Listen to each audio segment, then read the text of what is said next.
प्रतीक्षा घड़ी शेष माननीय सभापति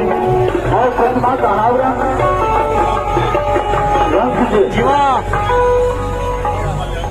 प्रतिमा का अनावरण डॉक्टर देवेश चंद्र ठाकुर, डॉक्टर भीम सिंह चंद्रवंशी जी, डॉक्टर रामदेव पासवान,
और प्रतीक्षा घड़ी शेष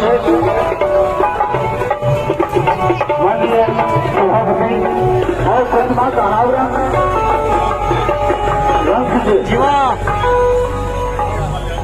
प्रतिमा का अनावरण डॉक्टर देवेश चंद्र ठाकुर, डॉक्टर भीम सिंह चंद्रवंशी जी, डॉक्टर रामदेव पासवान,